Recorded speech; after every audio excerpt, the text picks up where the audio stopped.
So with that, I'd like to introduce Dr. Mike Licona.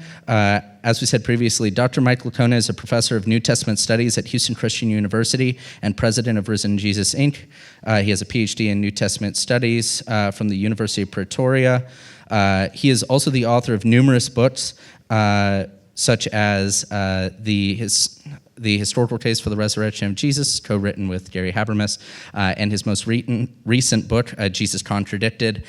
So if you're interested in looking up those titles, you should check them out on Amazon or your local bookseller and see if they have them. I've already started the Jesus Contradicted book, and it's very interesting and very good. So with that, I'd like to introduce Dr. Mike Licona. Thank you for coming. Thank you.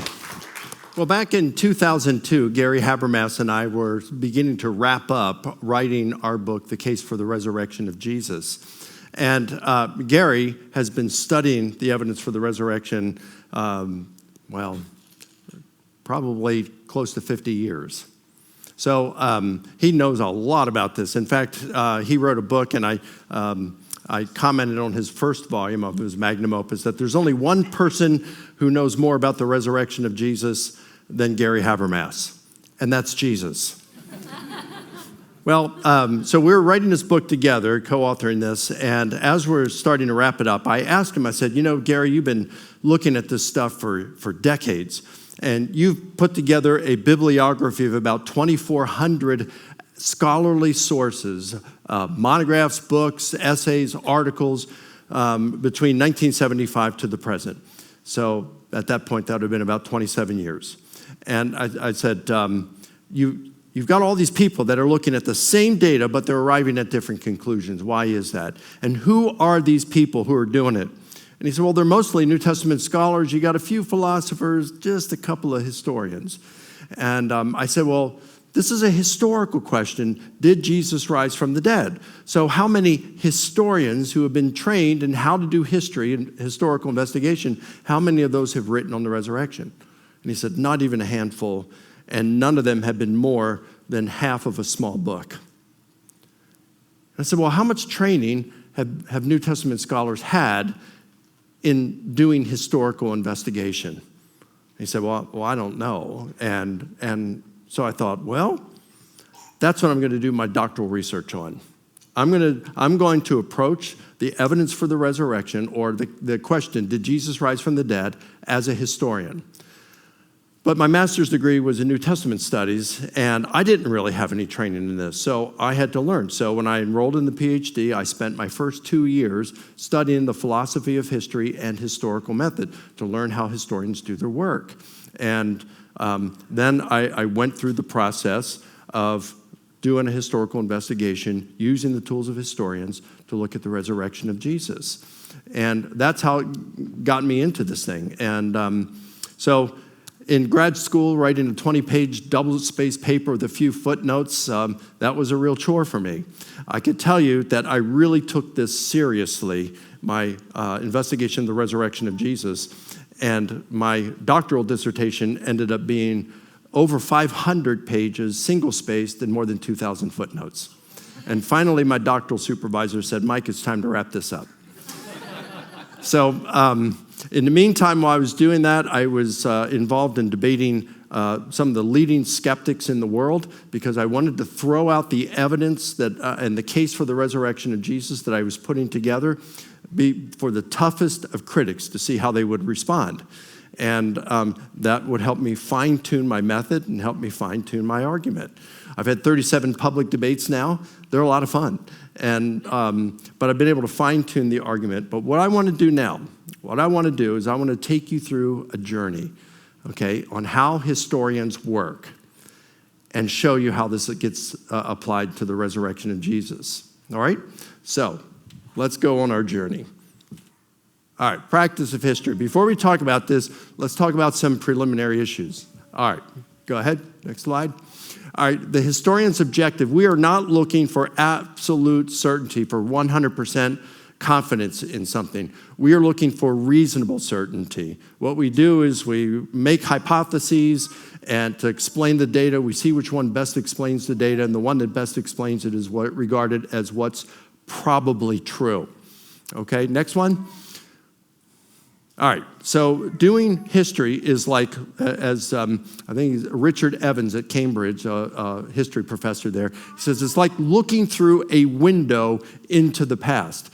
And the window is often foggy, or it's dirty at times, and it's difficult many times to see clearly through that window. But on occasion, you can see clear spots through that window that you can look and see what was going on in the past. And that's kind of like it is with history. That's how history works. All right, so another historian said that when you do history, it's like trying to put together a jigsaw puzzle. And each piece of the puzzle would represent data, historical data. But you're putting together this puzzle, but you don't have the top of the box. And so you got all these pieces, and you're trying to figure out, what am I putting together here? But you don't have that picture to know. And what complicates it more, you've got other pieces from other puzzles in there. And so you really don't know what you're doing. There is a solution to it, but it's difficult. Those things complicate matters. Okay? So, all right, next slide.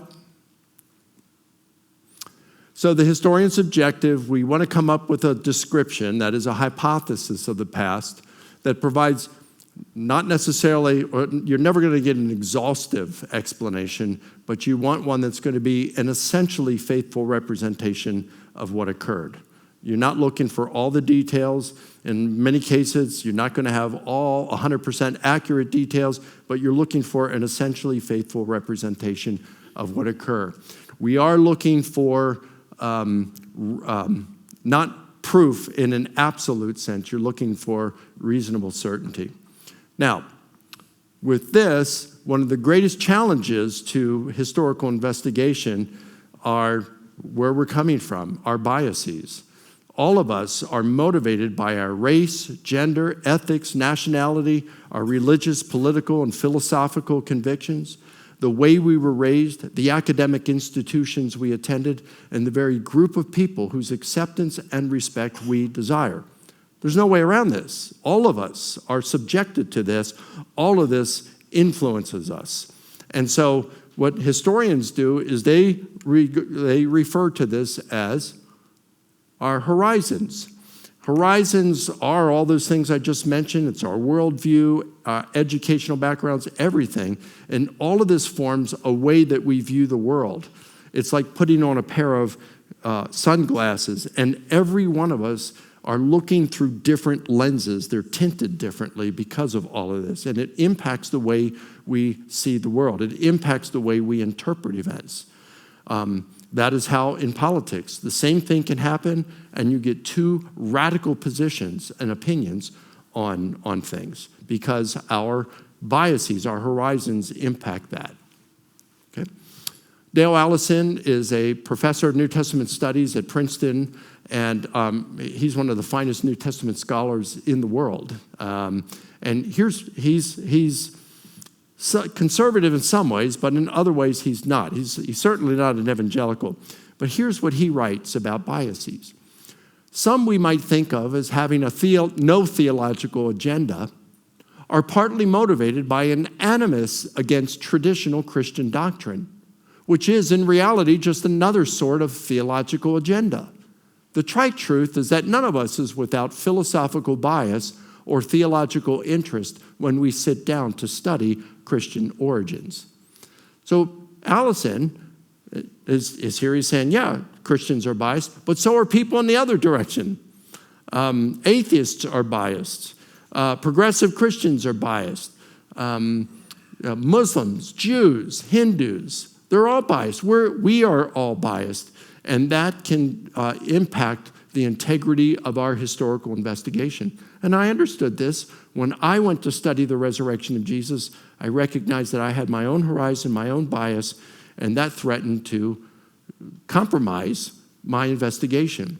How's that? Well, maybe I'm going to look at the biblical accounts and the Gospels and accept them as reliable a lot more easily than, say, someone who isn't inclined to believe Jesus rose from the dead. An atheist is going to be disinclined to believe the gospel accounts in there because of their worldview. So, but I, as a Christian, I'm going to be more accepting of the gospels. I'm going to look at evidence and accept that as good evidence, maybe a little too soon. Okay, let's look at the next one. Chris Lorenz, professor in philosophy of history and historiography at VU University in Amsterdam, philosopher of history here, here's what he writes. A proper philosophy of history must elucidate the fact that historians present reconstructions of a past reality on the basis of factual research and discuss the adequacy of these reconstructions. At the same time, it must elucidate the fact that these discussions seldom lead to a consensus and that therefore pluralism is a basic characteristic of history as a discipline. In other words, because of our different worldviews, our different horizons, we can't expect that we're always going to arrive at a consensus conclusion on what happened in the past. And folks, this is just about non-religious issues he's talking about. And so when it comes to a matter such as did Jesus rise from the dead, that impacts philosophy, one's philosophical and theological views, well, of course, that's going to get in the way even more. So while we may agree on some facts in building hypotheses, we cannot expect or require that there's ever going to be any kind of a consensus on the conclusion to the answer, did Jesus rise from the dead? So let me summarize what we've said in these preliminary issues here. Number one, all historians have biases. Number two, the conclusions is a consensus of historians is often absent. So let's just keep that in mind, and now let's go into our investigation. All right, so I'm going to build a historical case for the resurrection of Jesus using two major building blocks, facts and method. It's pretty simple, isn't it? In fact, that is so simple, even a Southern Baptist should be able to understand that. Now, let's begin with the facts. Okay? And here, we're going to look at facts that are so strongly supported by the data that even skeptical scholars grant them. Now, we're going to call this historical bedrock. Gary Habermas likes to refer to it as minimal facts. I like that. I kind of prefer, when you're looking at it as a historian, I prefer a term that Paula Fredrickson, she's a Jewish biblical scholar, not a believer, and she has this term she calls historical bedrock for these terms that are so strongly supported that virtually everyone agrees with them. And the reason I like that term is because you're talking about historical bedrock. Bedrock, something so solid and immovable, is what you want to use as the foundation for your hypothesis. And so that's what these facts are we're looking at here. And so what you're looking at, you got the bedrock at the bottom. These are like facts that everybody agrees on because they're so strongly evidenced. And then above that, you got ground that's still pretty solid, but not as solid as the bedrock. And as you go higher and you get to the top, there might be some evidence for these things. Maybe like the virgin birth is on top. There's some evidence for it, but there's just no way that you're going to be able to verify it historically. That's not to say it didn't happen. It's just to say there's not enough evidence to verify it. That'd be like at the top. We're going to start with these facts, the bedrock, because if a hypothesis cannot account for the bedrock, then we can know that hypothesis is probably not true, and we should either revise it or relegate it to the trash bin. Now, what I want to do is look at a little bit of a timeline here in terms of sources, because historians like good sources. And you could have good sources, but like when we are looking at the question, did Jesus rise from the dead? The hymn, Christ the Lord is risen today, is not going to provide good evidence for us because it's just given us beliefs from earlier sources, right? And earlier sources there. We want to go back as early as possible, and that's what's going to be of value to us. So Jesus is crucified. Typically, most scholars believe in either April of 30 or April of the year 33. It's about 50-50. It doesn't really matter. I kind of lean toward 33, but it doesn't matter. Let's just use 30 because that's a good round number to work with. All right, so you got Jesus was crucified in April of 30, rose from the dead a little bit afterward, if he rose, okay? Now, you got the gospel, the first gospel, Mark. Now, scholars don't, there's some widespread agreement, but there's no consensus on this. So most scholars think the gospel of Mark was written first, and they place it usually around the years 65 to 70. And then you've got Matthew and Luke. They're usually come after between 70 and 85. The tendency is to put Matthew maybe a couple of years ahead of Luke, but not by much, because most think that they're writing independently of one another. And then John, even though some people will put John prior to 70, most placed John composing his gospel between the years 90 and 95. Okay? So I'm not saying these are the actual dates in which the Gospels are written. This is what most scholars think that they were written. But I want to go earlier than the Gospels. I want to focus on that period of time between the crucifixion and when the first Gospel Mark was written. And here's what we got. First of all, we have Paul. And Paul hated Christianity. He was out persecuting the church, arresting, putting Christians in prison and consenting to their execution for being Christians. And then Paul says that he had an experience he was convinced was the risen Jesus appearing to him. And it radically transformed his life from being a persecutor of the church to one of its most able defenders. Now, we've learned most of this from Paul's letters. Now, I'll say this, that there are 13 letters attributed to Paul in our New Testament. And of these, critical scholars are unanimous that he wrote 7 of them. And of the remaining 6, it's about 50-50 that he, of 2 of those 6. And then the other 4, most critical scholars don't think Paul wrote them. Again, I'm not here to argue that Paul did or did not write them. To be honest with you, I'm convinced he at least wrote those additional 2 because I have looked into that. But with the 4 that most critics don't think he wrote, I haven't done a real study on that. And so I tried to be open-minded and to accept the party line that Paul wrote them. I'm inclined to do that. But as a scholar, I look back and I say, well, I haven't studied it, so I don't want to make any kind of a firm judgment on that. So to make this simple, I'm only going to use those letters in my historical investigation that a consensus, a unanimous, say that Paul wrote these letters. So that way no one's going to come back later and say, well, we don't know that Paul really wrote that. So that doesn't really count. You can't use that. No, I can use it because everybody, even skeptics, agree that Paul wrote this. Okay? So you got these 13 letters. Go ahead, go forward. So in Galatians, that's one of Paul's undisputed letters, Galatians chapter 1, Paul says that 3 years after his conversion, he went up and he met with Peter, the lead apostle, and he also saw James, the brother of Jesus. Now, what's really neat is here when Paul says he meets with or visits, English translations differ here. The word that is used for meet or visit is hysteresi. What English word do you think we get from that? Yes, history. Paul is saying that when he goes up and he meets with Peter for 15 days, he wants to get a history of something. What do you think that history was about? It was about Jesus, because he was not one of Jesus' disciples during his life while Jesus was alive.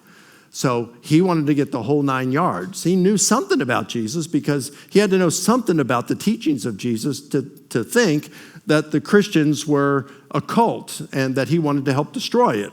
He had to know something about what they believed, but he didn't know everything about what they believed or all that Jesus did while he was here on earth. So he wants to get it from Peter, the lead apostle. Who better than to get it from Peter?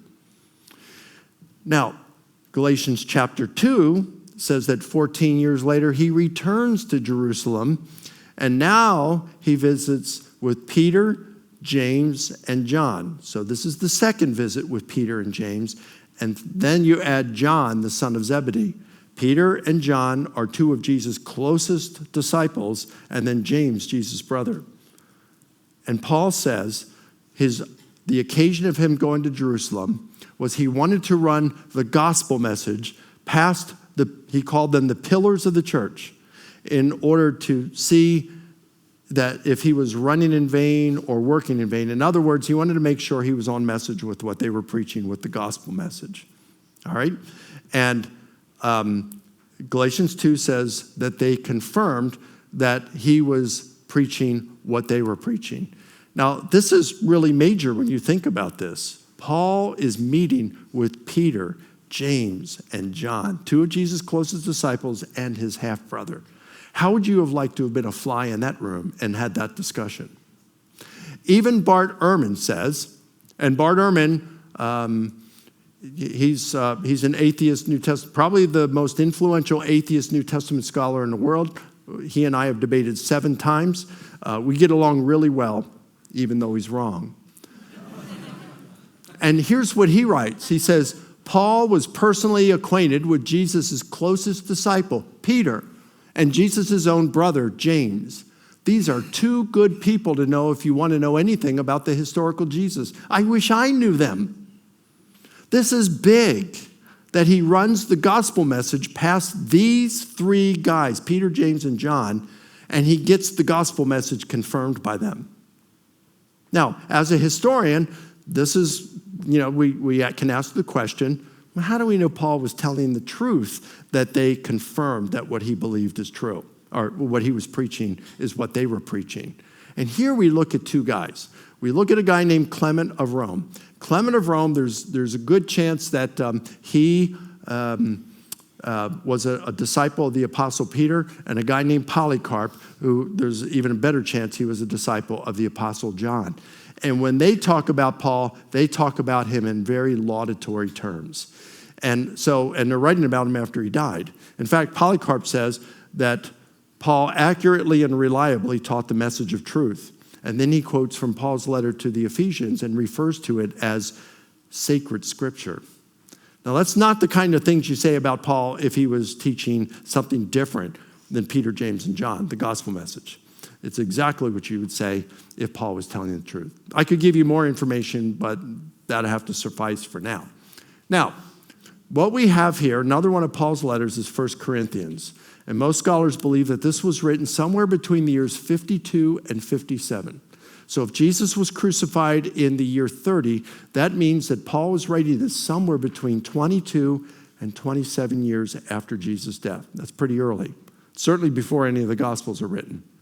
Now, in there, Paul, in chapter 15, he opens with verse 1. He says, now I want to remind you of the gospel message I preached to you. Now, whoa. This is just amazing that he would say this, because remember, he ran this by the Jerusalem apostles. This gospel message is exactly what they confirmed he was preaching. And if Paul were to give us that gospel message, then we could know, even without the gospels, we could know what the Jerusalem apostles who had walked with Jesus were saying about Jesus. Wouldn't it be wonderful if we know there's some lost letters of Paul we don't have. In Colossians at the end, he says, read my letter that I wrote to the church at Laodicea. What? We don't have that in our New Testament. It's been lost. Well, what if we found that letter? Wouldn't that be cool? And what if in that letter it said, I want to remind you of the gospel message I preached to you? It's like that would be historical gold, wouldn't it? Well, guess what? We don't need a lost letter of Paul, because in 1 Corinthians, he's going to go on and tell us exactly what that gospel message is. He's going to give us a nice, short outline. And here's what he says. Verse 3, I delivered to you what I also received. These are 2 technical terms for the imparting of oral tradition. You see, in antiquity, they estimate somewhere only between 10 and 20% could read, and only about half of those could read and write. So it was very common for oral tradition that would be preserved in its integrity, that would be passed along and along. Not like the game of telephone, but passed along in a controlled manner. And so Paul is saying, I delivered to you what I also received. Now, what's interesting about this, go to the next one. If he's saying this in the year between 52 and 57, I delivered to you, when? In the year 51, when he established the First Baptist Church of Corinth. I delivered to you back in 51 what I also received beforehand. When did he receive it? Well, we really don't know. Somewhere between the years, Paul converts 1 to 3 years probably after Jesus' death. So at the very latest, 33, let's say, or the very earliest, 33, and at the latest, the year 50. So, and he's receiving it probably from apostolic sources, and it probably derives from the apostles. I delivered to you what I also received. And then he goes on to talk about that. All right? That Christ died for our sins according to the scriptures, and that he was buried, and that he was raised on the third day according to the scriptures, and that he appeared. Now, I want you to see something here. This is called parallelism, long, short, long, short. And the reason they did this was to assist in memory. So, today, if I were to say to you, amazing grace, how sweet the sound that saved a wretch like me. I once was lost, but now was found, was blind, but now I see. You know that is a hymn or a poem of some sort, right? Because of the rhythm, because of the rhyme. Or if I, Austin, my buddy Austin Freeman is here, who's chair of the Apologetics Department at the greatest university in the world, Houston Christian University. And I came across a love letter that he wrote to who would be his wife when he met her in college. And here's what it said. There once was a man from Dundee. Oh, no. I pressed my lips to her lips. What could I do but linger? And when I ran my hand through her hair, a cootie bit my finger. That's awesome, Austin.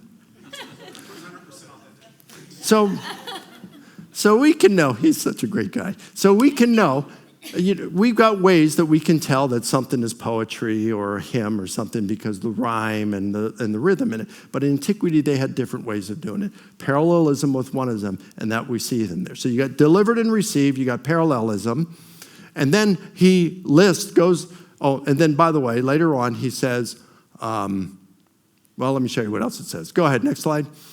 He says, he died for his sins, he buried, he was raised, and he appeared. Who did he appear to? The Peter, then to the 12, then to more than 500 at one time. And Paul adds most of these people are still alive, though some have died. Then he appeared to James, then to all of the apostles, and then Paul says, last of all is to one untimely born, he appeared also to me. So I want you to see what's going on here. Number one, he's got 3 individual appearances, Peter, James, and Paul. Paul's an eyewitness himself. He claims to be of the risen Jesus. And then Peter and James. He has met with them twice. Where do you think he got this information? It's from them.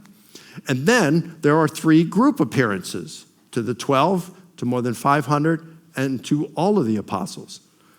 We'll get to the relevance of the group appearances in a few moments. And then Paul says this. Whether I or they, that is, the other apostles, this is what we preached, and this is what you believe. So this is what they're preaching. This is the gospel message that he ran by the pillars of the church, Peter, James, and John, and they verified that he was on message with them. This is what the other apostles are preaching. The death, burial, resurrection, and the appearances to individuals and groups, to friend and foe alike. That's pretty awesome, you think about that. That's really awesome, just from this right here. Something that we can trace back to the Jerusalem apostles themselves at an early date. Folks, this is the kind of stuff historians drool over. Now, it's one thing to say that they were claiming this. It's another thing to say that they truly believed it. So it is right for us to ask as historians, how do we know that they really believed it rather than lying about the whole thing? Well, there are multiple sources that talk about the persecution and the martyrdom of the apostles.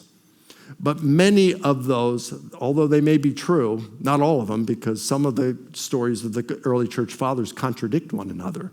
Like, for example, some say that John died a normal death. Others say John died as a martyr. Well, this is the early church fathers. They can't both be right. All right? So the early church fathers don't always agree with one another on things. So we want to look at the earlier sources. So if I'm just looking at first century sources, we have 5 first century sources that talk about the persecution and in some cases the martyrdom of some of the apostles. So for example, you have Paul's letters. 1 Corinthians chapter 15, he talks about how he's been persecuted for his gospel proclamation. Around, I don't know, verse 30, somewhere around there, he talks about how, look, if Christ has not been raised, then, why did I fight wild beasts in Ephesus? And Paul says, look, I face death on a daily basis for preaching the gospel. And if Christ has not been raised, we're not going to be raised. So why would I even do this, But Paul talks about the persecution that he received for his gospel preaching. The book of Acts talks about the persecution of a number of the apostles, of Peter being thrown in prison, of Paul and Silas being beaten and thrown in prison, Paul being stoned, etc., the rest of the apostles being under threat from the Jewish and Roman authorities. So they, according to the book of Acts, written in the first century, they were enduring persecution. And then you've got the Gospel of John. You say, well, wait a minute, Mike, you're looking at these as independent sources. They're not. They're all in one book, the Bible. You got to remember, the Bible is 66 different books and letters. The New Testament is 27 books and letters written by no less than 9 authors. And so some of these are independent sources. Certainly Paul is writing separately from John. Certainly John is writing separately from Acts. These are independent sources. All right, the Gospel of John, how does that talk about one of the martyrdom of the apostles? Well, you've got in John chapter 21, after Jesus' resurrection, you have Peter and Jesus walking along the shore of the Sea of Galilee, and the beloved disciples walking behind them. And Jesus tells Peter, hey, look, right now, you go wherever you want. You do whatever you want.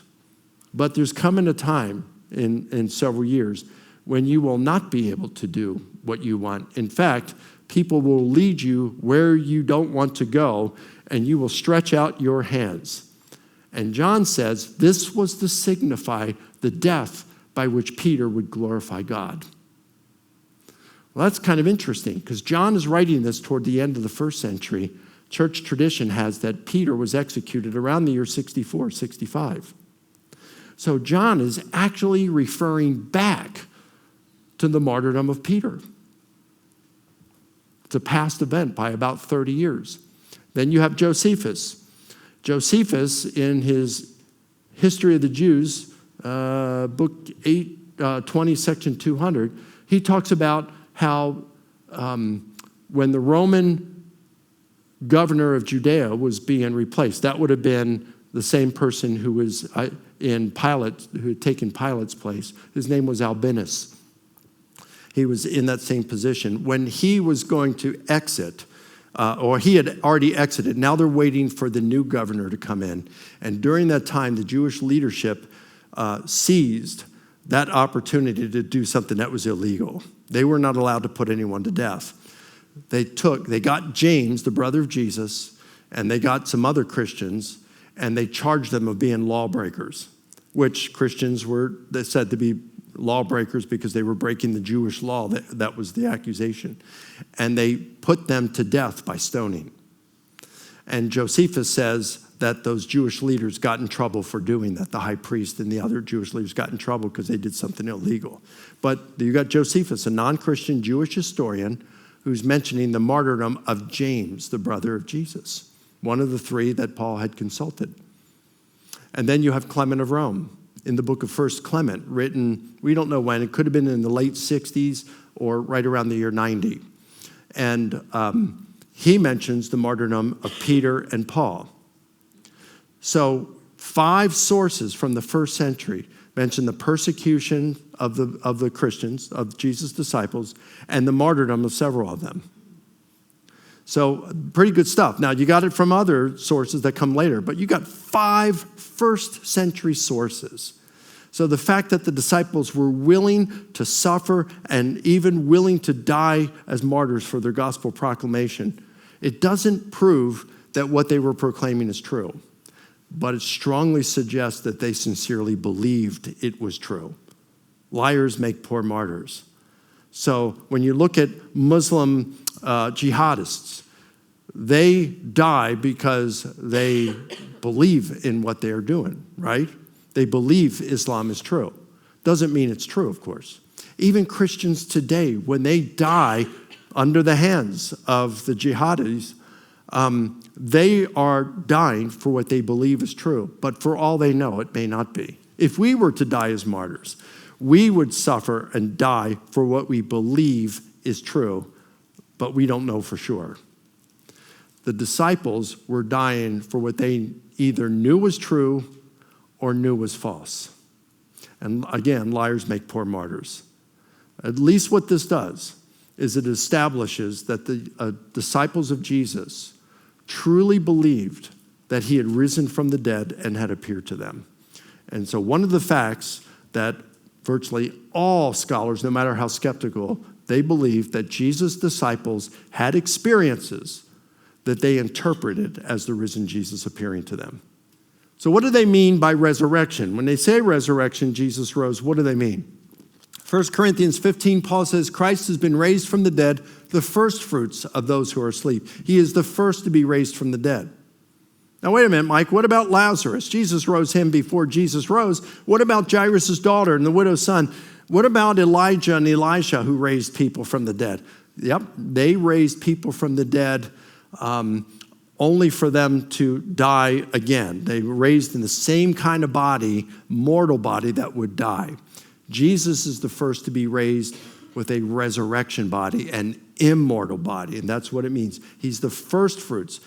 Jews believe and Christians believed in the general resurrection that would happen in the last day when God comes back to judge the world.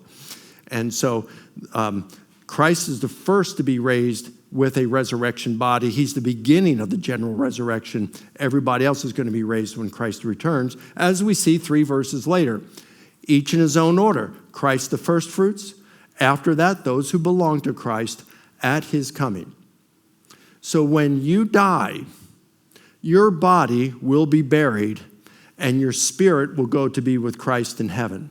When he returns, he will bring back your spirit with him, put it back into your corpse, whatever conditions it's in, resurrect it, bring that corpse back to life, and then transform it into an immortal, glorious, powerful body animated by the Holy Spirit. That's going to be wonderful. That's what resurrection is. That's what they're talking about here. All right, next one.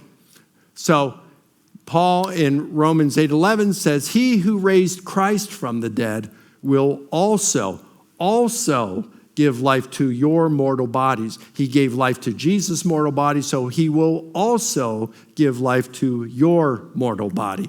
It's going to be a bodily resurrection that they're talking about.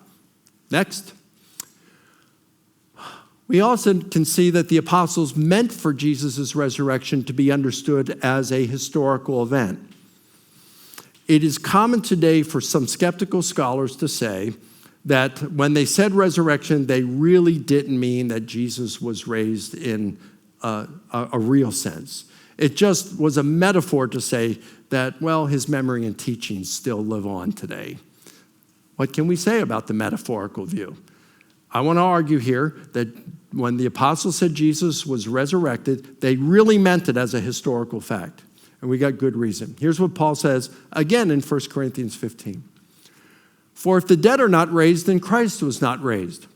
What he's saying here, remember, Christ is the first fruits, the first to be raised from the dead at the general resurrection. If Christ was not raised, then we're not going to be raised because the general resurrection hasn't happened and won't happen. That's what he means by this. So if Christ was not raised, we're not going to be raised. And if Christ was not raised, your faith is worthless. You are still in your sins. Then also those who have died in Christ have perished. Just later on, he says, I think go to the next one. Yep. If I fought wild beasts in Ephesus with no more than human hopes, what have I gained? If the dead are not raised, let's eat and drink, for tomorrow we die. So what Paul is saying here, look, if Christ was not raised, we're not going to be raised. So there's no future hope for us in an afterlife. If we're not going to be raised, then the Christian life is not worth living because it's countercultural. We know what that's like here, right? It's countercultural. And in other countries especially, you can go to prison. You can lose your life. You can be tortured for your stand for Christ.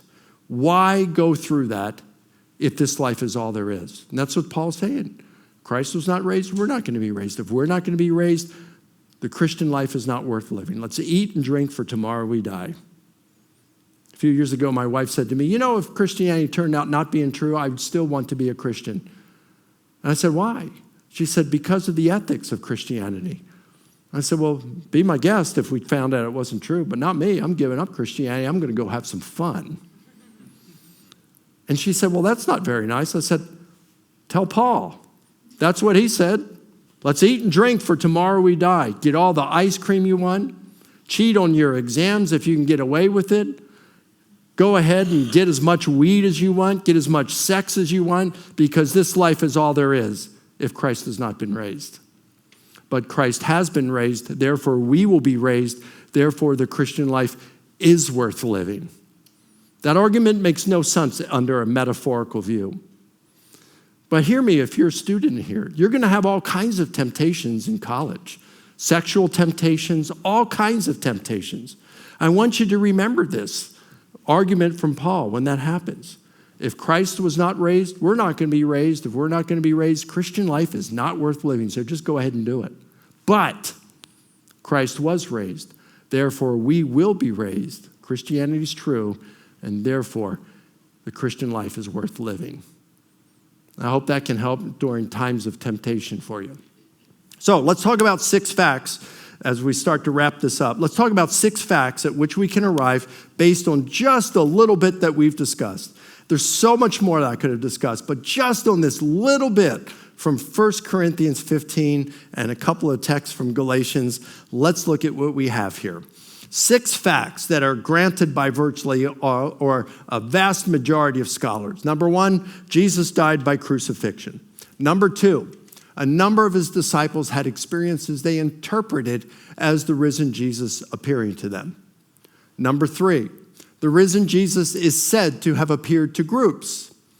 Number 4, Paul had an experience he interpreted as an appearance of the risen Jesus to him and converted to Christianity from being a persecutor of the church to now an apostle who's willing to suffer all kinds of persecution and martyrdom.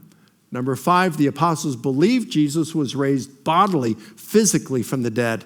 And number 6, the apostles believed Jesus' resurrection was a historical fact. Now, that's our facts. Remember I said facts and method. Let me just show you a simple method and as we wrap up. Method. All right. What we want to do, historians have all kinds of tools that they use. We're only going to look at one. And one is called explanatory scope. And that is the jigsaw puzzle pieces, right? When you're putting a jigsaw puzzle together, you want to use all the pieces. And I know there's some times where you get frustrated and you know that piece doesn't go there, but you try to force it, right? That's what a lot of historians do with facts. They try to force the facts to fit their hypothesis, but they know it won't really fit. That's explanatory power. Explanatory scope is when you can't accommodate some of those pieces in the puzzle. So let's say you've got 100 jigsaw pieces and there are 7 that you have no idea where they go. And so they stay outside of your puzzle solution. All right. The puzzle solution that can accommodate the most number of puzzle pieces is the superior solution. The hypothesis that can accommodate the majority of our data, our facts, is regarded as what probably occurred. Simple as that. So let's look at this explanatory scope. I want to look at the resurrection hypothesis. Does the resurrection hypothesis account for the death of Jesus? Well, sure it does, because you have to have a death before you have the resurrection, before you have a resurrection. Does it account for the appearances? That is, the beliefs of the disciples that they had an experience was the risen Jesus. Well, of course it does. They're claiming it. So if he really did appear to them, that explains why they're claiming and believing that he did. What about the fact that he appeared to groups? Would it explain that? Sure, we get a green light there. Would it explain why Paul converts from being a persecutor of the church to become an apostle who's out proclaiming to his own harm? Of course it would. Does it account for why they believed it was a physical resurrection? Yep. And does it account for why they said it was a historical event? They truly believed it actually happened. Yes. So these are our 6 facts, and we can see the resurrection hypothesis beautifully accommodates all of these. Now what I want to do is I want to look at the leading alternate hypothesis and see how it does. Now there are many different ways, that we can already eliminate a few of them. Like, was it a legend that developed over time? No, because we can trace it back to the apostles themselves. Were they lying? No, because we can show they truly believed it, because they were willing to suffer and die for it. So, but I want to look at the number one naturalistic hypothesis that's typically offered, and that's hallucinations. And at first, this really sounds plausible, doesn't it? There's been a lot of studies that have been done on hallucinations over the last more than a century. And the kind of person that's most likely to experience a hallucination is someone who's grieving over the loss of a loved one. Maybe they've been married to someone for 50 years, and then that person dies. A lot of people tend to hallucinate that person. There's all kinds of different hallucinations. So we typically think of a hallucination as a visual event. And a hallucination, by the way, is a false sensory perception. You are perceiving something with your natural senses, but that thing isn't really there. So a visual hallucination, you see something that's not there. An auditory hallucination, maybe you thought you heard that person call your name, but they didn't. Olfactory, where you smell something. Gustatory, where you taste something. Then there's a tactile hallucination. Do you remember when you got your first mobile phone, and you were either going into class or to church, and you put it on vibrate and you stuck it in your pocket? And there you are in the middle of the class or the sermon, and you're excited to have that phone. And you felt like it just vibrated, like you got your first text. And you whipped it out and nobody loves me. That's a tactile hallucination. It's a sense of touch. And then there's a kinesthetic hallucination. That is the sense of motion. Have you ever had a dream where you were falling and then you woke up? How many of you had that kind of dream? We've all had that kind of dream. That is a kinesthetic hallucination. Now, hallucinations typically almost always occur in a single mode. So you might see something, but you're not going to see and hear something. The people who do experience hallucinations in multi-modes are people high on drugs and schizophrenics. Other than that, we all experience hallucination in a single mode. So when you thought your mobile phone vibrated, you felt it, but you didn't hear it. When you believed that you were falling, you had that sense of motion, but you didn't see anything. All right? That's a false sensory perception. You experience it in a single mode. Hallucinations, because they are private occurrences in the mind of an individual with no external reality, they're not contagious. They don't happen in groups. So I couldn't wake up my wife. It's like dreams. I can't wake up my wife in the middle of the night and say, honey, I'm having a dream. I'm in Maui. Go back to sleep. Join me in my dream. Let's have a free vacation. You can't do that. She might go back to sleep and dream she's in Maui. I might go back to sleep dreaming I'm in Maui, but we're not having the same dream. We couldn't wake up in the morning and she'd say, Mike, I was really afraid when you were out there body surfing and that big wave came and wiped you out. I didn't know it was going to. I know, that was a tough wave. That's not going to happen. Or imagine this. Let's suppose that I gave each of you a sleeping pill, and I said, let's go to sleep and let's all dream we're in Maui. Now, do you think all of us would dream we're in Maui? No. Those of us who did dream we're in Maui, when we woke up and discussed our dream, how similar do you think those dreams would be? They probably wouldn't be too similar.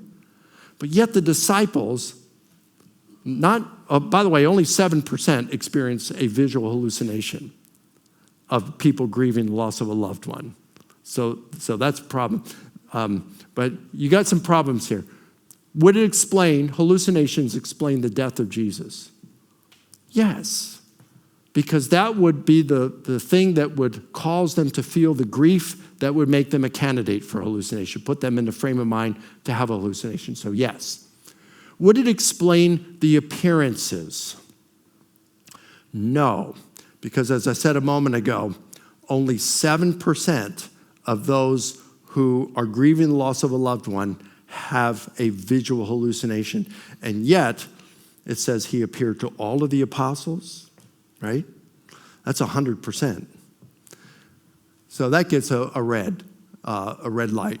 Groups, no, because you can't have a group hallucination. That doesn't work. By the way, years ago, I lived in Virginia Beach, and I knew a lot of Navy SEALs because they're right there near Virginia Beach. And I would ask them, they would tell me about Hell Week. That's when they start to go to try to be a SEAL. It's in San Diego. You start on a Sunday night, you go all the way to about noon on Saturday, and you only get 3 to 4 hours of sleep the entire week. Not every night, the entire week. And it's like nonstop. They're barking at you. They're putting you in very uncomfortable situations. You're exhausted. They're taking you past what you ever thought that you could do. That's the whole point. And 80% of the people typically quit that are going through that first week. So they want the people it's not necessarily the people who are the strongest, it's the people with the toughest mind. And that pass that. Well, I asked them, the SEALs, I'd say, when you went through Hell Week, did you ever experience a hallucination? And many of them did. And I said, what kind of things did you see? It was all due to sleep deprivation. And the time that they would most experience it, there's an exercise called Around the World. You get a team in a raft, and they go out in the ocean. You got to paddle out there, and you go out to a buoy, and you come around. And the team that gets back first gets to sit out the next round. So everybody wants to sit out the next round because they're exhausted. Well, one guy told me that while they were doing this, one guy in the raft said, hey, do you guys see the train that's coming across the water? No, you idiot, there's no train on the Pacific Ocean. No, it's coming, it's headed toward us. And he believed it so strongly, he rolled out of the raft. And they had to stop and go back and pick him up. All right. Another guy said, I remember he was a lieutenant, and he said he didn't have any hallucinations, but he remembered a guy who was taking his oar and just swinging it wildly in the air. And he said, what are you doing? He said, I'm trying to hit these dolphins that keep jumping over the raft. I said, did you see any of those dolphins? No. Did anyone else? No, they were having their own hallucinations. So another guy said he thought he saw an octopus come out of the water and wave at him. So, I mean, this is... The fact is, you could all be in the same frame of mind, but you aren't going to have the same hallucination. You could all be having hallucinations, but they're different.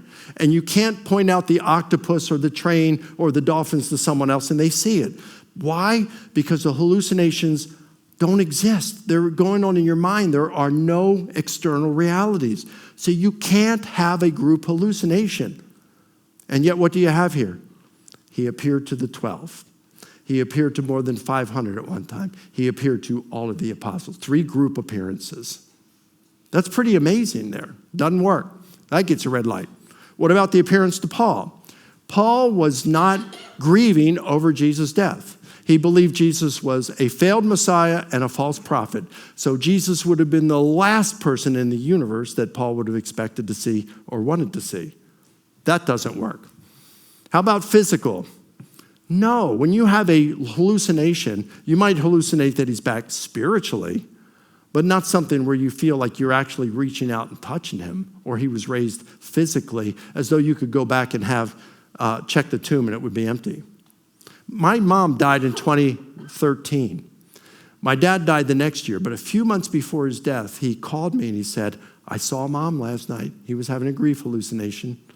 She appeared, he woke up, and she was sitting in a chair in the bedroom, and he said she looked just illuminated and real happy and beautiful. If I had asked my dad, all right, he really believed it was my mom coming back.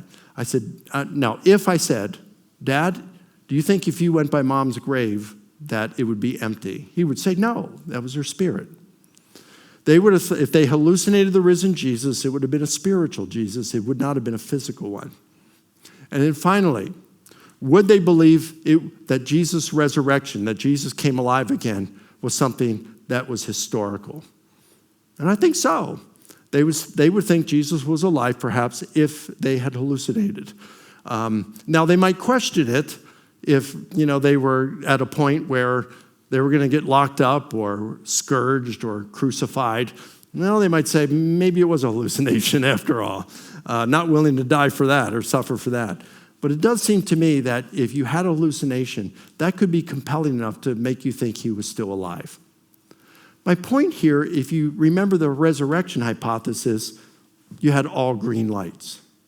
If you look at the leading hypothesis given by skeptics out there, naturalistic hypothesis, you can see that it performs very poorly in terms of explaining the facts. So at the end of the day, the resurrection hypothesis is the best explanation of the widely agreed upon facts that even skeptical scholars give. And this is exciting to me because it's like what I believe was revealed to me years ago at age 10 by the Holy Spirit. You can actually do a sober-minded historical investigation. You're not presupposing the inspiration or inerrancy of Scripture. You don't have to deal with who wrote the Gospels or gospel or their contradictions or errors. I never used the Gospels. I never even used them. And I only appealed to literature that was written before the Gospels. So if a skeptic says, well, what do you do with the errors and contradictions in the Gospels? Everything I've appealed to is before that. I could grant everything the skeptic wants to say about the Gospels, and it wouldn't matter at all. It wouldn't hurt my case for the resurrection at all, because everything I appeal to can be traced to the eyewitnesses and don't even appeal to the Gospels. It's pretty cool. And if Jesus rose, Christianity's true. So whatever kind of objection you hear at university, I saw this in the back. What was the flood regional or universal or global? If Christianity's true, even if Noah's flood didn't happen, it wouldn't change the truth of Christianity.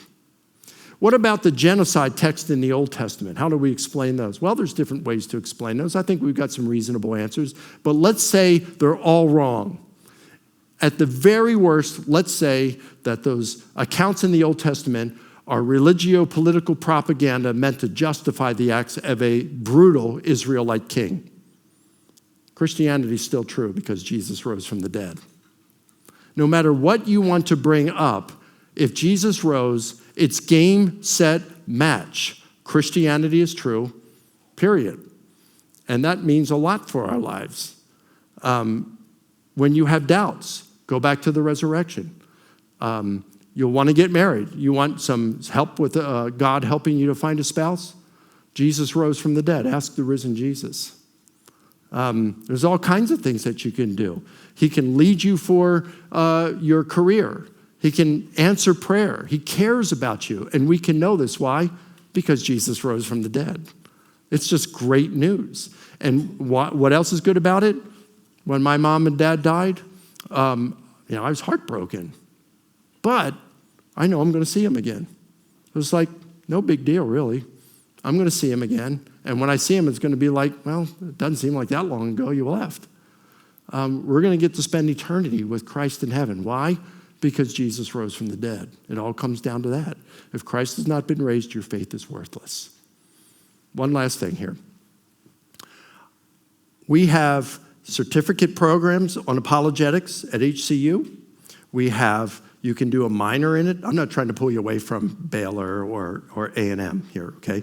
But we do have a master's degree in Christian apologetics at HCU. So when you finish at Baylor and A&M, if you want to go on and really get in heavy into apologetics, you can do an MA.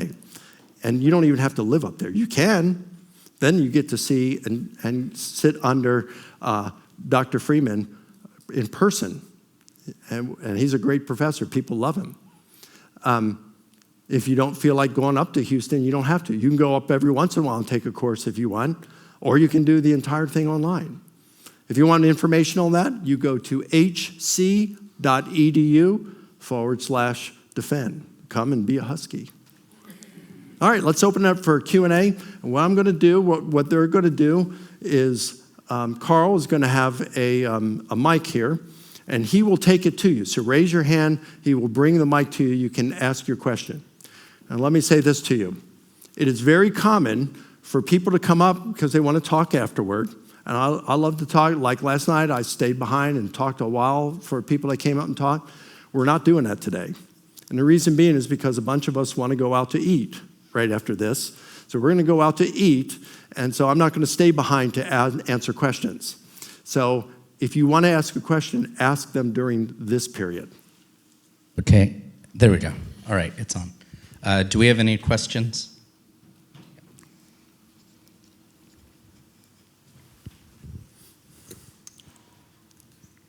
Yeah, if you wouldn't mind standing up and introducing yourself. Sure. Hey, Mike.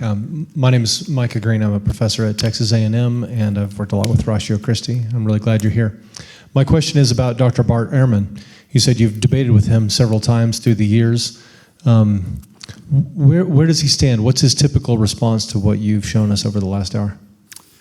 He leans toward hallucinations, but he takes the position that historians can't they can't investigate miracle claims.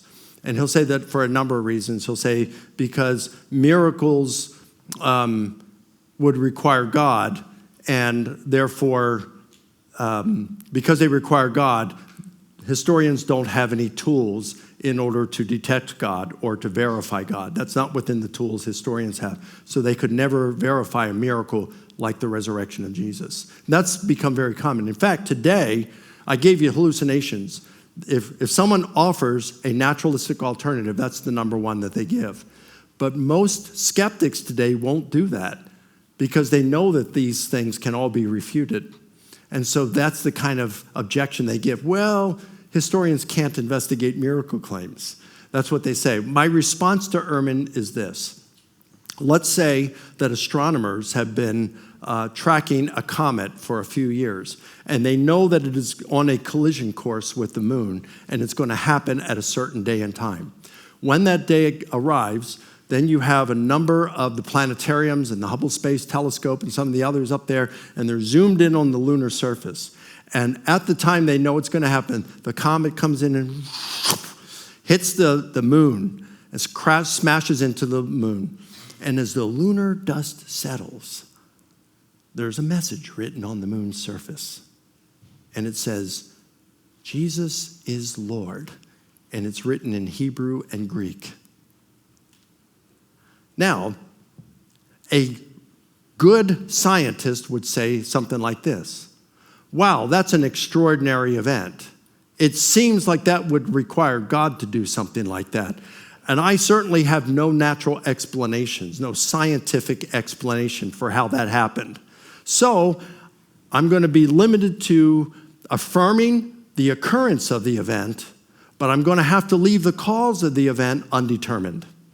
That's what a good scientist would do. Here's what a bad scientist would do. Wow, that's an extraordinary event. It seems like that would require God to perform such a thing. Unfortunately, as a scientist, I don't have any tools to be able to detect God.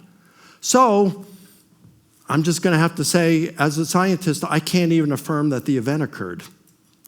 Of course, that would be stupid. But that's exactly what Ehrman and others want to do when it comes to the resurrection. Well, we can use historical investigation, but this would require a miracle, and historians can't show that God exists, so I can't affirm the resurrection. Well, yes, you can. You can say, resurrection's the best explanation by far, therefore the resurrection probably occurred And then you leave the cause of the event undetermined. You just say, I can't, as a historian, say that God did it, but I can say Jesus rose from the dead. And then on our off hours, we can say, but you know what? God is probably the best explanation for how it happened. So that's how I answer that.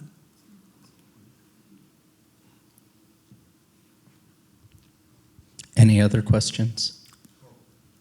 Up here? Oh, go ahead. We got one in the back. I think I saw in your citing of historical facts, group appearances and personal appearances, but I didn't see, for my purposes, the appearances to the women. Yeah. What, if anything, does the appearance to the women have to do with group appearances? And what, if anything, does the appearance to the two disciples on the road to Emmaus have to do with the group appearances, and are they historically citable? Yeah, good question. So most critics will acknowledge that the women, several of Jesus' women followers, had experiences they believed were appearances of the risen Jesus. But the reason I didn't mention that is because I didn't use the Gospels. So if I use the Gospels, then that opens them up to all kinds of scrutiny and objections that are going to come up. And that's fine. I can answer those. But I want to keep this simple as possible. So, I mean, you don't want to be so simple that it's not effective, but, you don't make it too simple. But I want to keep it as simple as possible without having to just open up a whole new thing that I might have to do. So without mentioning the women, I don't have to go and talk about the Gospels and defend their reliability. The Emmaus disciples, there are a lot of critics that just say that was made up. I don't believe that, but a lot of critics will say that's not true, as they will say about a number of the appearances that are mentioned in the Gospels. They'll just say, yep, these apostles had appearances, but they won't grant that any particular one in the Gospels is what they experienced. So that's why I didn't bring up any of those. You got a lady up here?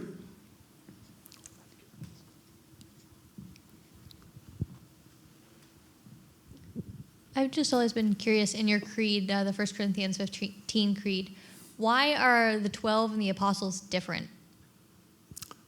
Oh, in the Gospels, they named them different?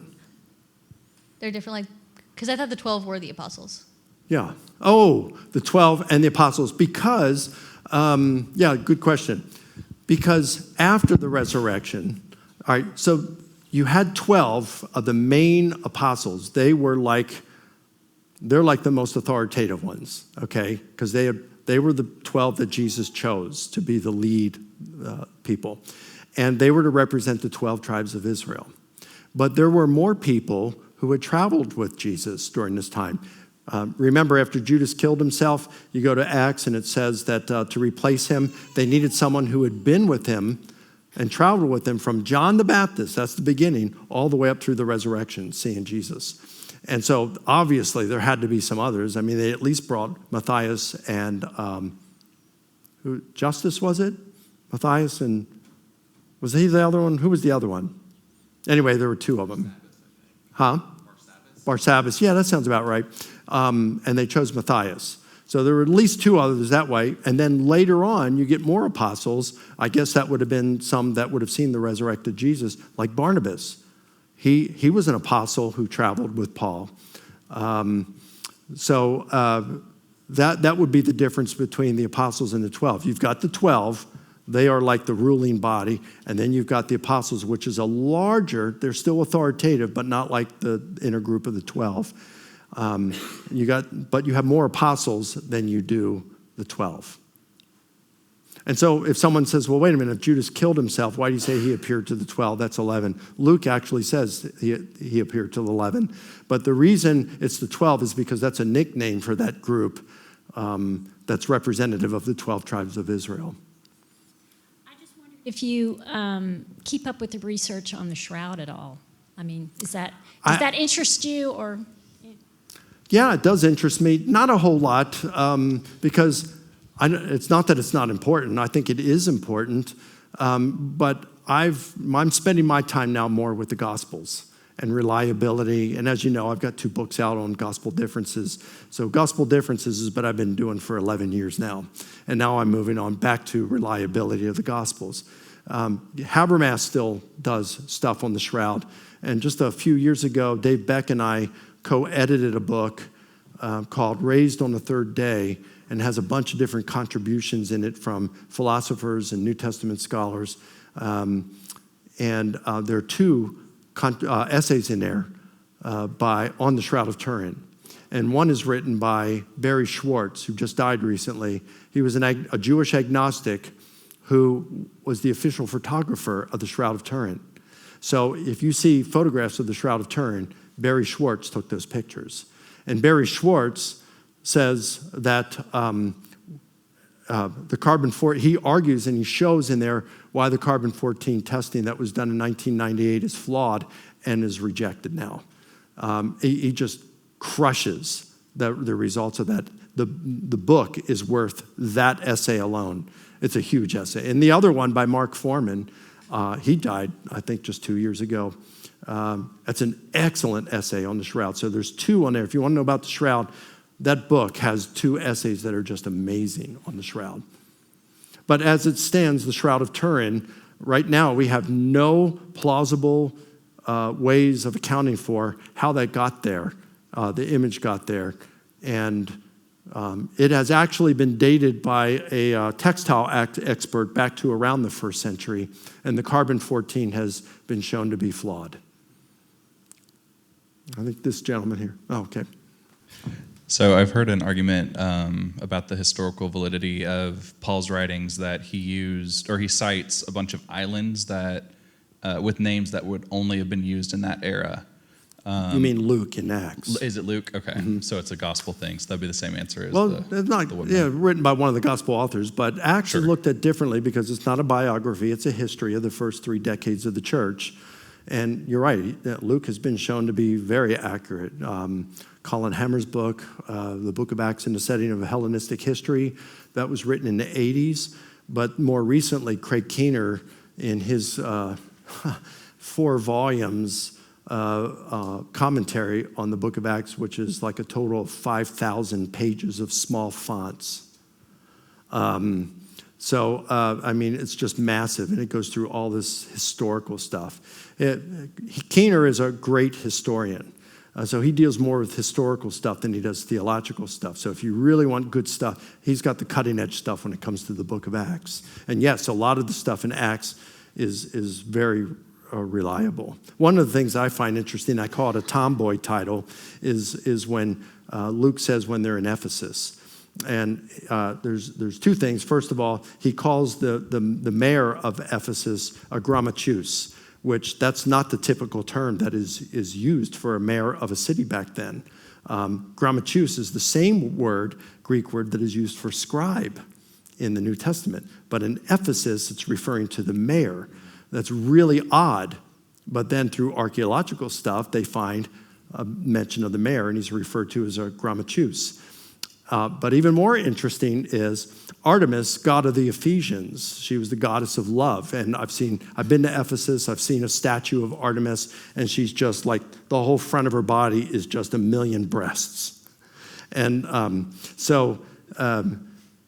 in Luke refers to Artemis as god of the Ephesians. What's interesting about it is in Greek, the word for God is theos. It's a masculine term, and in English, we don't have like masculine, feminine, and neuter nouns, the gender of particular nouns.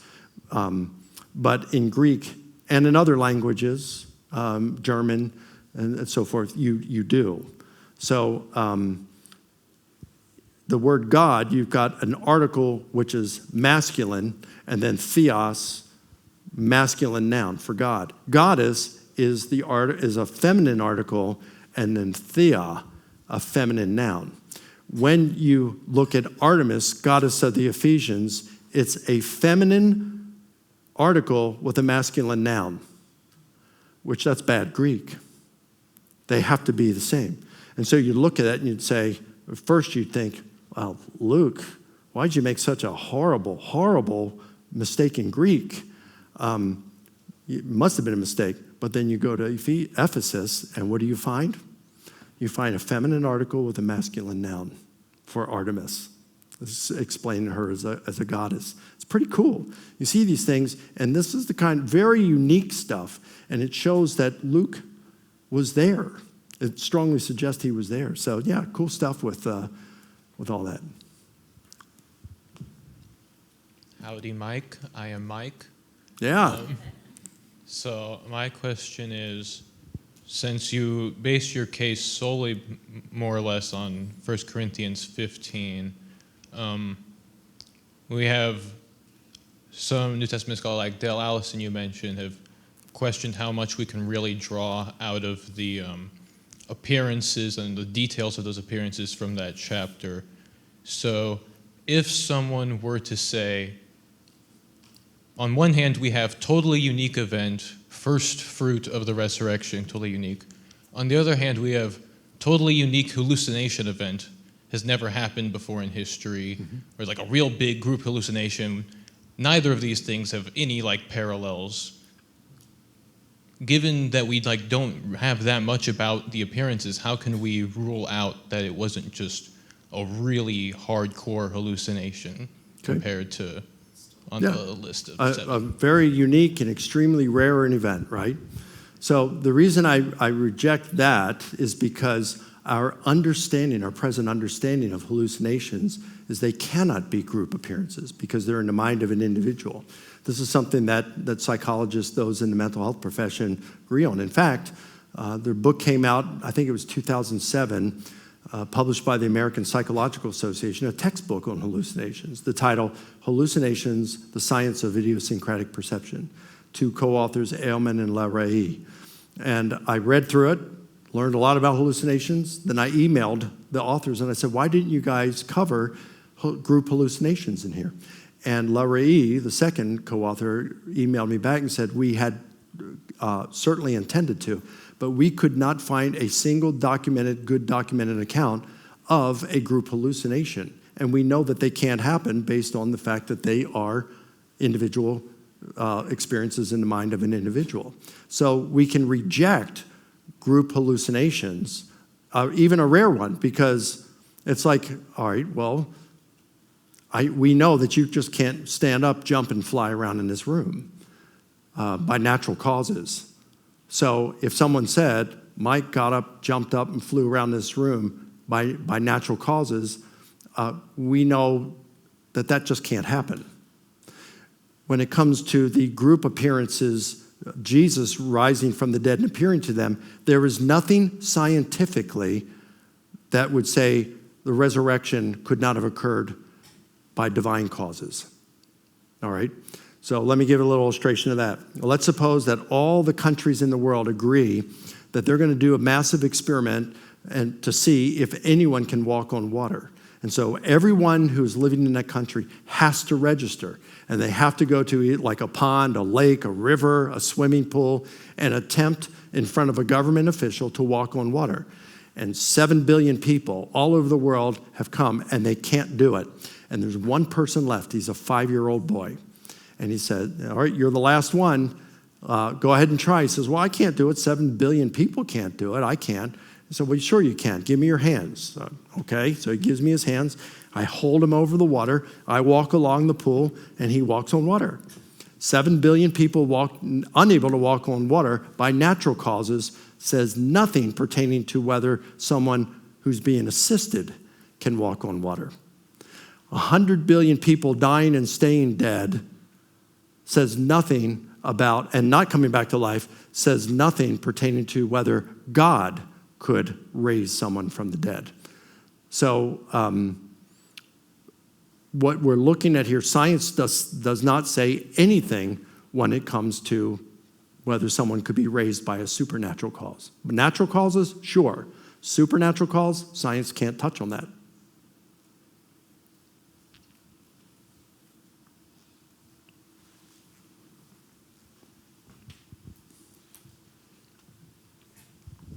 Thank you, Professor Licona. Is it true that this same technique can also be used in what I see to be like a more common approach to explaining the resurrection, which is not just to deny that Jesus was raised, but to deny that Jesus ever existed? Right. So can you say something about how to apply this to the Jesus myth theory as well? Oh, sure. Something you and Bart Ehrman have in common.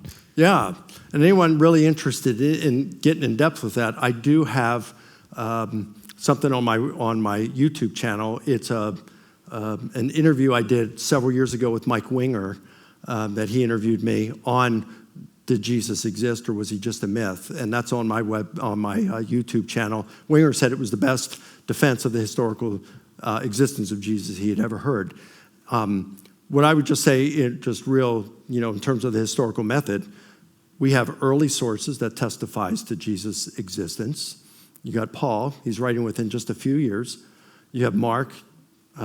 You could say Matthew and Luke, maybe they're dependent on Mark to an extent, but John is independent. You have Josephus, Tacitus, Lucian, Mara bar Serapion. Those are all non-Christians.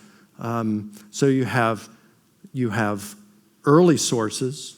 You have those who claim to be eyewitnesses, like John. But even if most New Testament critics are correct, that most New Testament critics today don't believe that John wrote it. But they do believe that John contains eyewitness testimony. The majority of critics believe that the traditional authorship of Mark and Luke are correct. And they believe that Mark's primary source was none other than the Apostle Peter. And they believe that Luke used Mark and other eyewitness sources behind his gospel. So you could say that at minimum, you have several of the Gospels that are closely rooted in eyewitness testimony who said Jesus was a real figure. You have several, multiple independent sources that are rooted in eyewitness testimony. And then you even have some non-Christian sources who claim it, unsympathetic. And in fact, Tacitus is even hostile because he refers to Christianity as an evil and mischievous superstition. So he's a hostile source, whereas the others are just unsympathetic. So early, rooted in eyewitness, some of them are at least rooted in eyewitness testimony, multiple independent sources, and several unsympathetic sources all tell us they testify to a historical figure named Jesus who lived in the first century. So, I mean, that's some pretty good evidence. I mean, if you had that for any other figure, you would never question their existence. And that's why Bart Ehrman and virtually all critics, New Testament critics and historians, just think these people who are denying the existence of Jesus, most of whom are internet skeptics, where publishing on the World Wide Web doesn't make you a world-class scholar. They're pretty much the only ones who are claiming that. Richard Carrier, he is a bona fide historian. He doesn't believe Jesus existed. He's the leading proponent of it. And the last I looked, he had less than a dozen. And I don't think all of them were really, really qualified, but most of them were qualified bona fide historians or scholars in the relevant field. Less than a dozen in the world out of thousands and thousands and thousands of historians and bona fide scholars in the relevant disciplines. He found less than a dozen who would say, maybe Jesus didn't exist. I mean, really, when you got that, we've got, whether you're a young earther or old earther, I mean, you got to acknowledge that whatever you believe, if you're a young earther, you're in the minority. But there are far more scientists who believe in a young earth, bona fide scientists who believe in a young earth, than there are scholars who question whether Jesus existed. And so those scholars who question his existence, none of them are taken seriously. Anyone else? Remember, we're not hanging by afterwards, so if you got a question, there he is. It's Mike.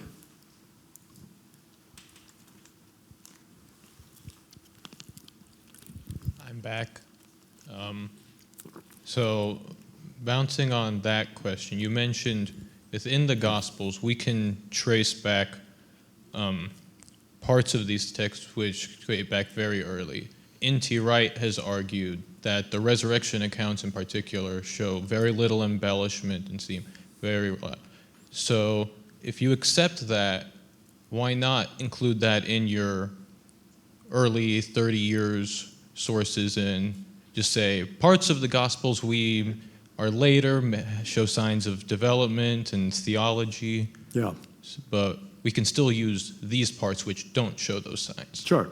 So the reason I don't include that is because, again, if I bring up the Gospels, then that opens up the door for all these other objections to come in, contradictions. We don't know who wrote them. They're biased. They weren't written by eyewitnesses. They were written too long after the events they purport to describe, all that stuff. Now, listen, I can answer all those things. But why open that door when I don't need to? So Wright says that, but not all scholars would agree with him on that either. I'm not saying he's wrong. I think he's right, but not all scholars are going to agree on that.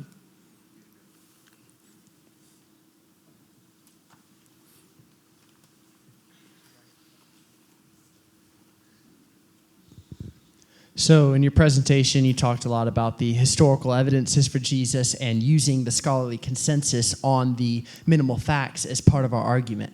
And I wonder what this implies for the faith of, say, like medieval Christians who believed in the resurrection but didn't have any of the historical evidence. They didn't have a scholarly consensus. They couldn't make a minimal facts arguments because they didn't have access, and they wouldn't have access to any of these other historical evidences that you've been talking about. Well, they did. They knew all those other writings and stuff, but they didn't understand really what all the good stuff that they did have, because historical method had not been developed at that time. It's relatively recent. Yeah, and so what does that mean for them who don't have a historical method and who don't have this historical rationale for the resurrection? Well, it means they could envy us if they knew what we would have today. We're at a great advantage today. They didn't have it, so they had to believe more by faith. They argued differently. They would say, well, the apostles said this, and there weren't as many people, skeptics back then, that were pushing. They didn't have the same kind of objections that we have today. So the authorship of Matthew, Mark, Luke, and John wasn't really questioned even by skeptics back then. They didn't bring up a lot of the objections that we're hearing from skeptics today. So as new pushbacks on things like Jesus and the resurrection occur, that has forced scholars and apologists to come up with new ways of responding to that. And as a result, one of the fruits of that has been that historical method has really just blossomed. And we do have a lot of stuff today. I think that we've got more reason to believe the resurrection today based on what we can do historically than they did back in the medieval times.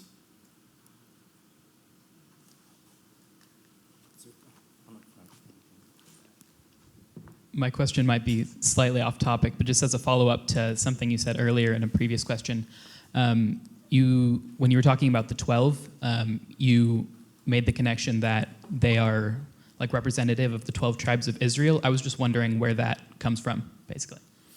Well, that would come from the Gospels. I'm trying to think where that would, where Jesus would say that was for the. I don't know how to answer that right now. So it's a good question. I can say that is something that that's a conclusion that everyone accepts in New Testament scholarship, even critics. How I would back that, I can't put my hand on a verse. I'd probably have to think about where I might start would be where Jesus chose the 12 back toward the beginning of his ministry, near where the Sermon on the Mount happened and before Jesus went into Capernaum. Probably before that time is where there might be something in the choosing of the 12 that would lead us to that conclusion, but I don't know the answer to that right off the top of my head. Yeah. Matthew 19:28 and Luke 22:30, Jesus said to them, "Truly I say to you, in the new world, when the Son of Man will sit on his glorious throne, you who have followed me will also sit on 12 thrones, judging the 12 tribes of Israel." And there's parallel. There we go. Thank you, brother. Thank you. So you talked a lot about how the Gospels open up the argument to being unreliable, and I think you talked a little bit, but can you remind us how the credibility and the reliability of Paul's letter, the 1 Corinthians, and the evidence you did use here? Sure. So we counted that, we looked at that early oral tradition in 1 Corinthians 15. That was his gospel message. And then in Galatians, another undisputed letter of Paul. Galatians 1, he meets with Peter for 15 days, gets a history of Jesus. Galatians 2, he's running his gospel message past the Jerusalem apostles and gets it confirmed by them. You got Clement of Rome and Polycarp, who were disciples probably of Peter and John, two of the three pillars that Paul presented this to. And they say that place Paul on equal grounds with Peter, and then say that he accurately and reliably taught the message of truth. So we've got good reason to think that Paul, what he says about them is correct. And so when we hear he's talking about the gospel message, we know what they're proclaiming. And 1 Corinthians 15, 3 through 7, he mentions the gospel message. So just out of curiosity, what are the 7 of Paul's letters that are undisputed? Oh, good question. So you got Romans, 1st and 2nd Corinthians, Galatians, Philippians, 1 Thessalonians, and Philemon. The 2 that are 50-50 in scholarship are Colossians and 2 Thessalonians. And the 4 that are most scholars don't think Paul wrote would be Ephesians, 1st and 2nd Timothy, and Titus. Now, I'm not saying that they're correct on that. In fact, I've done a study with the Ephesians, and I'm pretty convinced Paul did write that. The main reason that the critics give for rejecting Ephesians is easily rebuffed. Easily rebuffed. Plus, you have Polycarp, probably a disciple of John, quotes from Ephesians and refers to it as part of the sacred scriptures. So it's like, okay, well, he probably wrote it if that's what's happening. So but I just haven't really looked into 1st, 2nd Timothy and Titus about the arguments for and against Pauline authorship. So what about like the church of Laodicea? Well, not the church of Laodicea. I mean the book that you talked about, that there could be another book. Could there be any other possible books to that? Yeah. In 1 Corinthians, Paul says, I previously wrote to you. So we know he wrote a letter to the church of Corinth before he wrote 1 Corinthians. So what we really have is 2 Corinthians and 3 Corinthians. We don't have 1st and 2nd. So we know we're missing the 1 Corinthians, and we're missing the Paul's letter to the church at Laodicea. I think this gentleman here had a question. Give it to my interpreter. Okay. I always see that there are many different churches that will celebrate the resurrection, but some choose not to, like Easter. I was just curious about that. Are there some denominations that do not believe in the legitimacy of the resurrection? So do some not believe in the legitimacy of the resurrection? Or belief systems, maybe not denominations, but belief systems? There might be a Christian cult that would deny, I would guess, progressive Christianity. I mean, Bill could tell us more about that, but I would guess progressive Christianity would deny the historicity of Jesus' resurrection.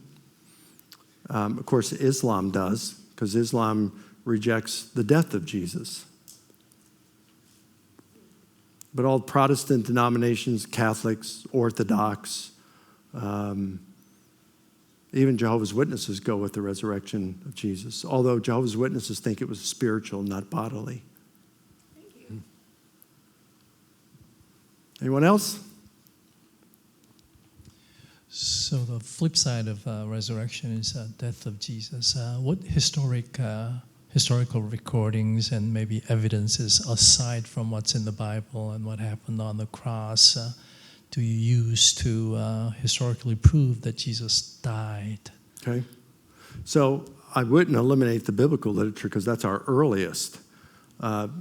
Paul talking about Christ died for our sins, according to the scriptures, 1 Corinthians 15:4.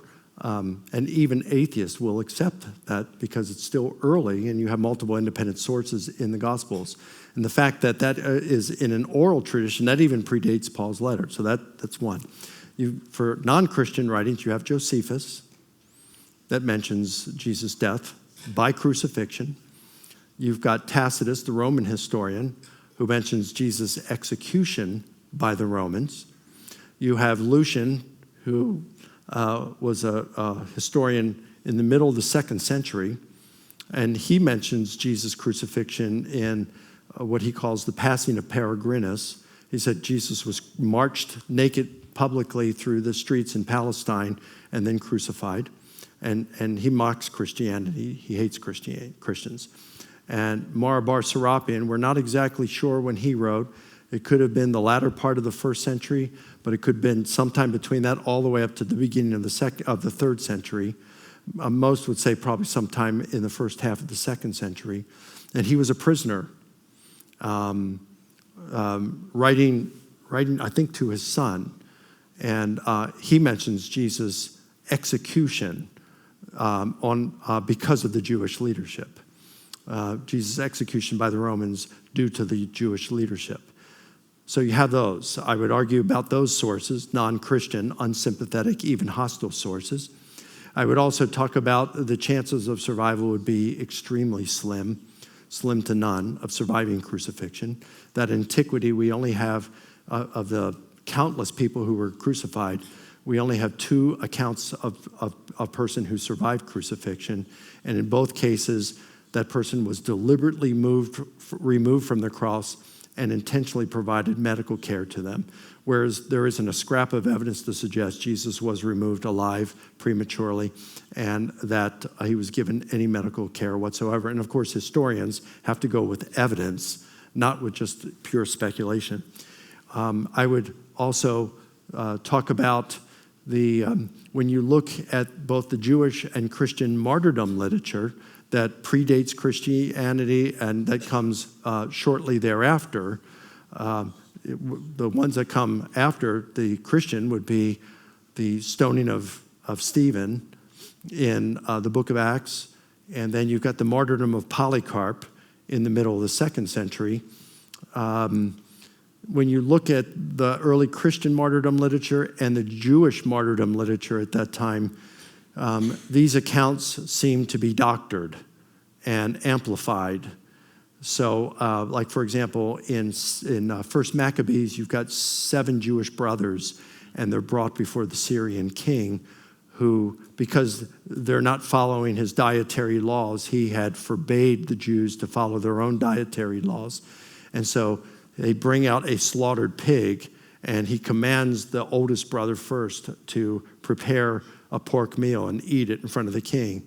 And when he refuses, the king subjects him to all sorts of unspeakable tortures. They peel the skin off the top of his head. They tear out his tongue. They cut off his hands. And then they heat up a large frying pan until it's red, and they throw him in it. And then after that, they come to the next brother, and they say, now you prepare a pork meal, or we're going to do the same thing to you as your brother. And they do this all through the first 6 brothers, and then they come to the 7th, and he's the youngest. And the mother says, stay with it, stay true to the faith. And he just trash talks the king, and the king puts him even worse tortures, even though it's not described what he does. But what's really interesting about it is when you come to either the 2nd or 3rd brother, he sticks out his hands and his tongue, and he says, go ahead and take these, because I will receive them back in the resurrection. But for you, O king, there will be no resurrection. So these brothers start to trash talk the king. All of them do. And what's interesting, at one point, the guy, one of the brothers, I think he's the 3rd one, he's in the frying pan, and he's trash talking the king.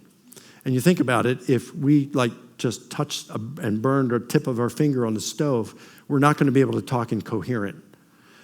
But you got this guy in a red-hot frying pan being fried alive, and he's trash-talking the king while that's going on, after his tongue has been taken out too. So, I mean, obviously, this has been doctored up. And you got a number of accounts like that. So I think the reason they did this was because a lot of people were being brutally tortured and executed back then. And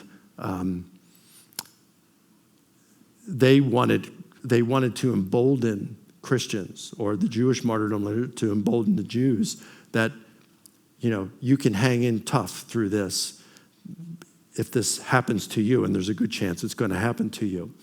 So when you come to the death of Jesus, I was wondering, I almost did my doctoral dissertation on this, were the Christians doing some of the same thing and doctoring up the execution of Jesus?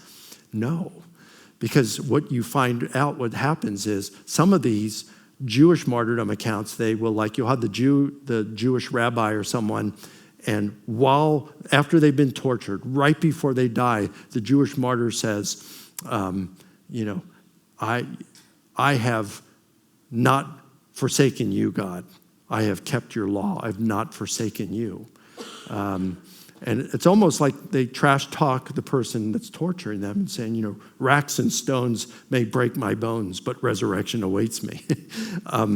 But Jesus, rather than saying, I have not forsaken you and neglected your law, he says to God, why have you forsaken me? And right when he's in the garden, he's not like, go ahead, take these. I'm going to receive it back at resurrection. He says, Father, if it's possible, let this cup pass from me. So, the gospel authors are reporting the good, the bad, and the ugly with Jesus. They're not trying to brush this out. Now, I will say, the Gospel of John does seem to have a little bit of a whitewash thing, kind of whitewashed and brushed out some of those details where he seems a little weak. But the synoptic Gospels, Matthew, Mark, and Luke, do not. So I would use that as an argument for the death of Jesus, because this seems like it's real historical reporting. They're not embellishing it. They're trying to report it as it actually occurred. So I think we're out of time. We're about to be out of time for questions, so we can maybe take one quick question if we've got one.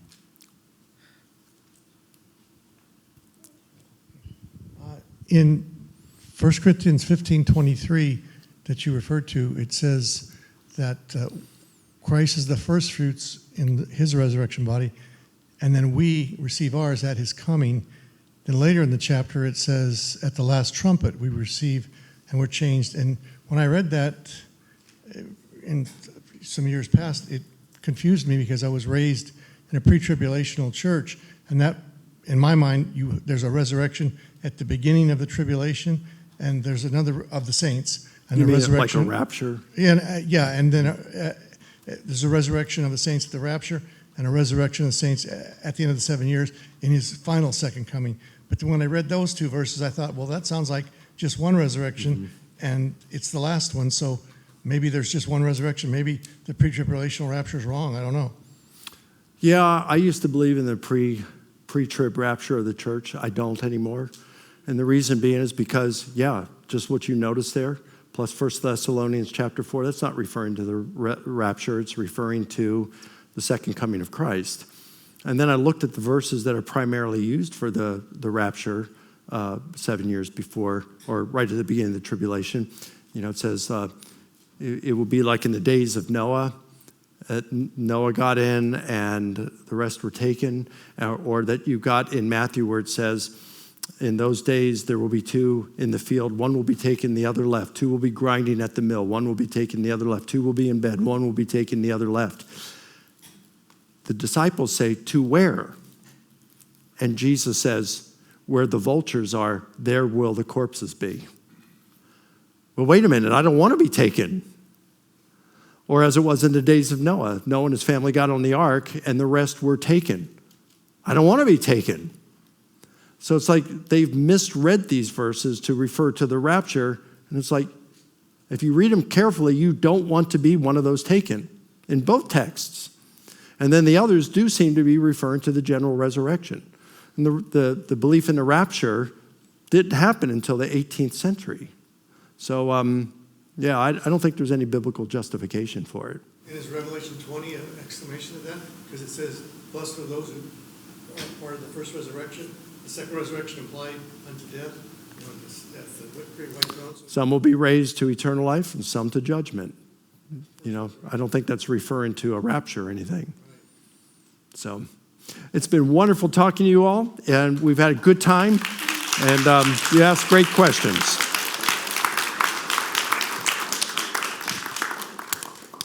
All right. Well, I think it's worthy another round of applause for Dr. Mike Licona. Thank you so much. And for our breakout speakers as well. Some of them driving from different places, from Houston and their families. We appreciate y'all.